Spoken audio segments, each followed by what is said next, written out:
আমরা কয়েকদিনে দেখছি যে এই 2025 সালে পরপর কতগুলো ভয়ঙ্কর দুর্ঘটনা ঘটে যাচ্ছে এবং তার সঙ্গে একটি দেশ আরেকটি দেশের সঙ্গে যুদ্ধে জড়িয়ে যাচ্ছে। এর কারণগুলো কী?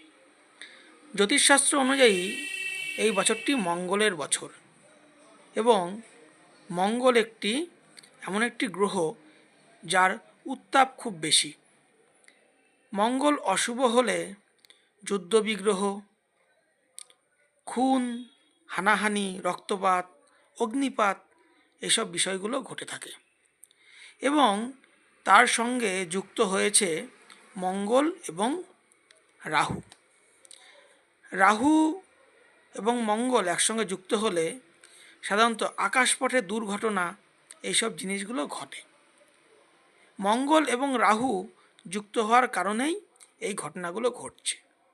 এবার আপনারা বলতে পারেন যে এটি কতদিন থাকবে? এটি 29শে সেপ্টেম্বর পর্যন্ত চলবে। ধন্যবাদ।